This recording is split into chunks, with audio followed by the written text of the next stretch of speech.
That is a great segue into my segment, which is, a fun example of the PMC actively opposing a strike by Marriott workers. So I'm going to get into that now. One of the things that me and Jen talked about is how the PMC trades in emotion. That's one of its hallmarks. From the empathy craze of the 70s to the internal bias craze of the early aughts, the PMC has been there every step of the way. And this might be because, as Jen and I have noted in our discussion of anti-racism training, these ideas and all their attendant armchair psychology are extremely popular in workplace trainings, and a big portion of this class would be subject to those trainings, most of the time by law, if they're in a managerial or supervisor position. But I also think that for members of this class, affecting interpersonal interactions through behavioral and emotional changes is a particularly useful thing for them. I think they continue to see this as a political terrain because it works for them professionally. So let's take a look at infamous PMC guru Sheryl Sandberg's anecdote about parking for expectant mothers. And one day I was late for a meeting and I had to park really far away, and I was really sick because I tried to run and that didn't work. And I talked to my husband at the time, who was at Yahoo at the time, and he said, well, where's the pregnancy parking? And I had never heard of pregnancy parking, but he told me that Yahoo had it in front of every building. So, and you remember this, I marched myself into Larry and Sergey's office, found Sergey and said, Sergey. And Sergey, by the way, was doing yoga. Correct. Doing yoga in the corner, and I completely interrupted him and said, Sergey, we need pregnancy parking. And he looked up at all of me and he said, we sure do. But then what he said was, I never thought of it before. Let's do it immediately. Yeah. And boom, I just had like never that. thought about it before. And, I left Google, as you said, but the pregnancy parking is still there. And so my point is that if we get more women into these jobs, we will make those institutional And in the book, you actually, reforms. So it seems like a pretty easily won benefit for the pregnant women at Google, most likely because it costs literally nothing for Google to do, and because it was good management practice. A lot of these interpersonal concessions are great for management. It's good optics, it's good work for workforce retention, and that's a big concern for companies with PMC workers whose training makes them difficult to replace.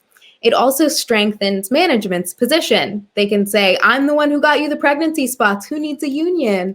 We're all friends. In fact, empathy, responsiveness, and listening are all standard parts of the management trade book nowadays. Here's a glimpse at some management materials about empathy.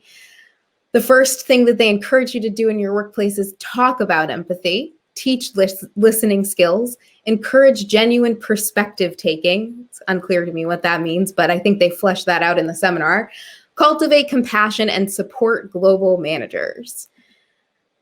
This kind of stuff goes on to say that empathy makes your workers more productive. It makes them better employees and makes you a better manager. And it's a key part of any soft management skill set. So there are literally hundreds of thousands of these trainings that people are subject to in their workplaces every year. And it's part and parcel of a general psychology of liberalism. But it also is a strategy that works, just as we saw with Sheryl Sandberg and her pregnancy spots.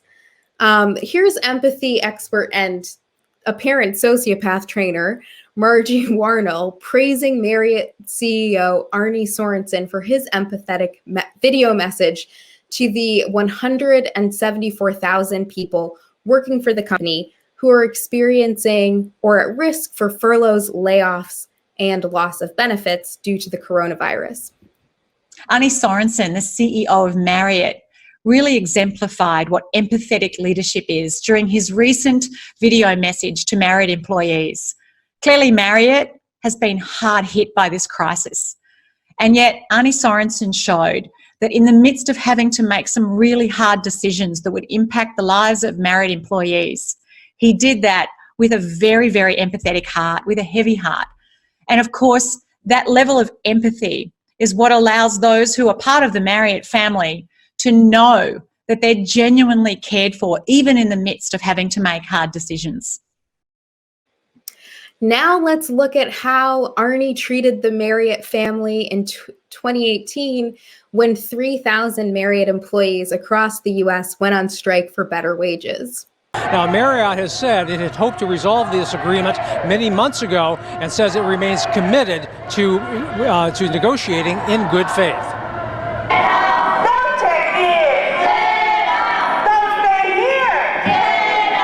The strike at the San Jose Marriott and at 7 other hotels in San Francisco involves about 2,700 union-represented employees.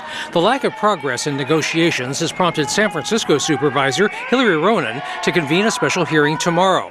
Marriott International's president and CEO, Arnie Sorensen, was invited but said he won't attend. Arnie violated the first rule of Empathy Club, which is listen. The clip goes on to say that he refused to join the meeting that she had convened in order to discuss this contract that had been delayed and delayed and delayed. He further commented that the silence shouldn't be interpreted as supporting the union's accusation that Marriott's management was being oppositional to the workers' demands. But I guess empathy can be silent sometimes, especially if there's a picket line and they're demanding a $4 an hour wage increase. Now let's see how the PMC reacted. Replacement workers are being bused to San Francisco from Salinas and Modesto at $17 an hour, hired by a contractor.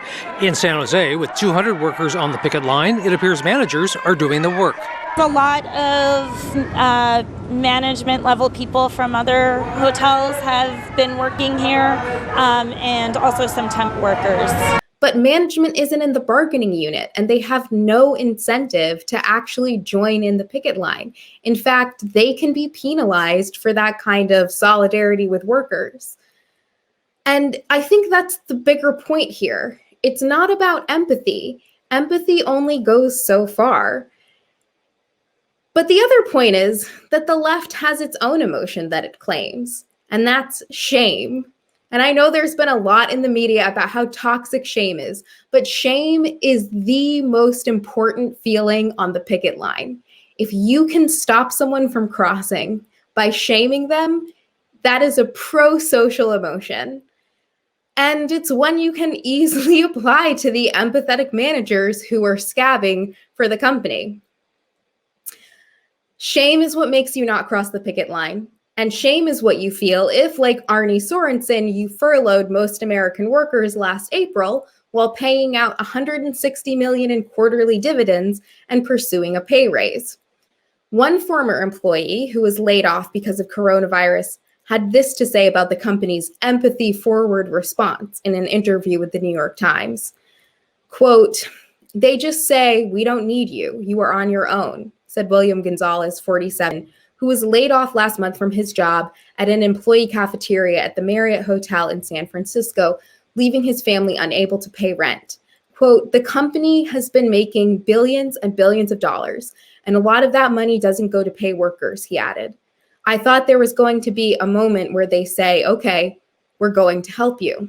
But as we've seen in the above clips, that moment never came.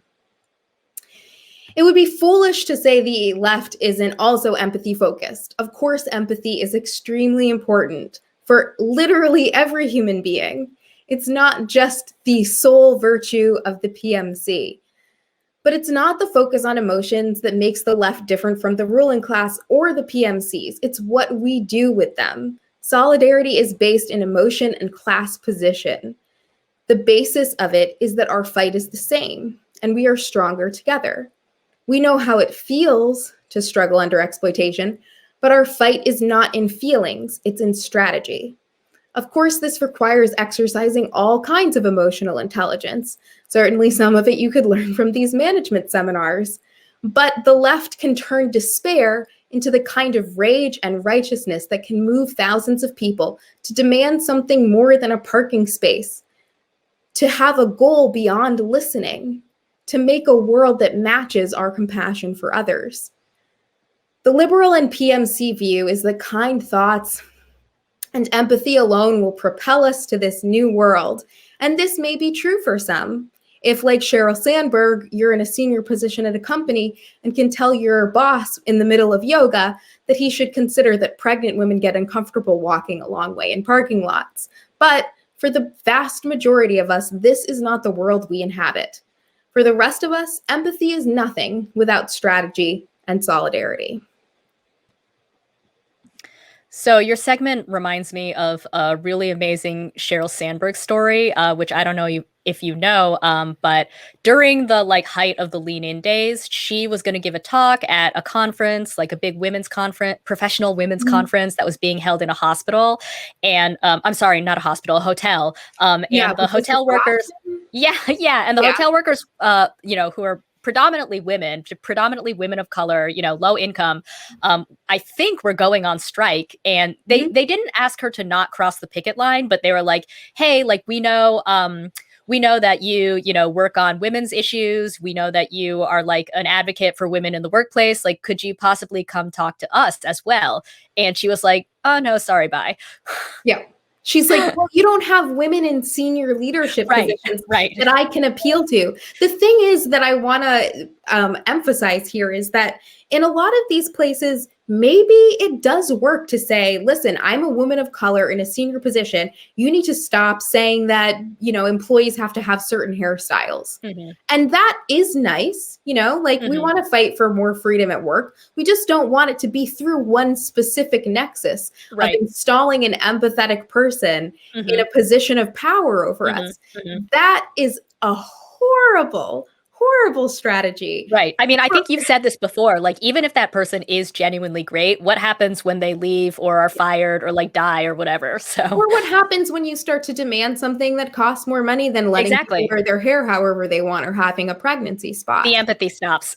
Yeah. And what's also crucial about this is that at the same time as Sheryl Sandberg is saying, it took me being pregnant and having this experience for me to realize, oh, maybe this is something everybody wants.